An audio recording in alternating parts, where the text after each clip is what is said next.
Royal apartments बड़ा ही आलीशान था, शहर की शान। लेकिन 13वीं मंजिल पर एक साया हमेशा मंडराता रहता था। लिफ्ट। डर की जगह। लोग फुसफुसाते थे अजीब अजीब घटनाओं के बारे में। रात को लिफ्ट में जान आ जाती थी। अजीब आवाजें, ठंडी हवा के झोंके, एक अनदेखी मौजूदगी। अंधेरा होने के बाद लोग लिफ्ट से बचते थे। रात के समय जब सब सोने की तैयारी कर रहे होते, तब लिफ्ट का इस्तेमाल करना किसी दुस्साहस से कम नहीं था। जिन लोगों ने लिफ्ट में जाने की हिम्मत की, उन्होंने ठंडक महसूस की। ऐसा लगता था जैसे लिफ्ट के अंदर कोई अदृश्य शक्ति हो जो ठंडक फैला रही हो। फुसफुसाहट उनके पीछे पीछे आती थी। ये फुसफुसाहटें इतनी धीमी और रहस्यमयी थीं कि सुनने वाले का दिल दहल जाता था। कुछ लोगों ने देखा कि लाइटें टिमटिमा रही थीं। ऐसा लगता था जैसे लाइटें भी किसी अनजानी शक्ति के प्रभाव में हों। कुछ को किसी ने छुआ। ये छुअन इतनी हल्की थी कि पहले तो किसी को यकीन ही नहीं हुआ। लेकिन जब ये घटनाएं बार बार होने लगीं तो लोग डरने लगे। ये किस्से फैल गए। डर ने निवासियों को जकड़ लिया। हर कोई अपने घर में सुरक्षित महसूस नहीं कर रहा था। रात होते ही लोग अपने दरवाजे बंद कर लेते थे और लिफ्ट से दूर रहते थे। बिल्डिंग मैनेजर ने अफवाहों को नजरअंदाज कर दिया, लेकिन डर असली था। मैनेजर ने इसे सिर्फ एक अफवाह समझा, लेकिन निवासियों के लिए ये एक भयानक सच्चाई बन चुकी थी। हर कोई जानना चाहता था कि आखिर ये सब हो क्या रहा है। आदित्य एक पत्रकार था।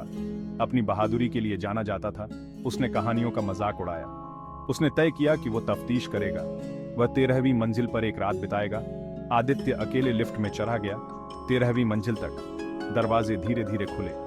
वो बाहर निकला। हवा ठंडी थी। उसे रीढ़ की हड्डी में सिहरन महसूस हुई। आदित्य इंतजार कर रहा था। वह जानता था कि कुछ अजीब होने वाला है, लेकिन उसे अंदाजा नहीं था कि क्या। उसकी धड़कनें तेज हो रही थीं और हर गुजरते पल के साथ उसका दिल और तेजी से धड़कने लगा। रात शांत थी। तभी उसने सुना एक अजीब सी आवाज, जैसे कोई उसके पास ही हो। उसने अपने चारों ओर देखा, लेकिन कुछ भी नहीं दिखा।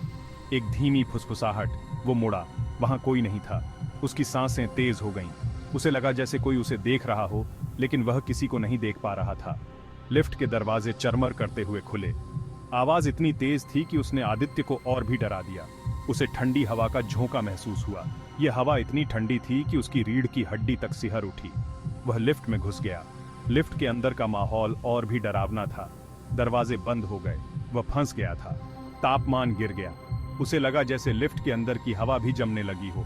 उसने कोने में एक आकृति देखी, एक भूतिया साया। वह साया धीरे धीरे उसकी ओर बढ़ने लगा। आदित्य का दिल जोर जोर से धड़कने लगा। वह समझ नहीं पा रहा था कि क्या करे। उसकी सांसें तेज हो गईं और वह पसीने से तरबतर हो गया। भूत बोला। धो की कहानी। यह आत्मा एक समय में एक खुशहाल जीवन जी रही थी, लेकिन अब यह केवल दर्द और पीड़ा में है। विश्वासघात और निराशा।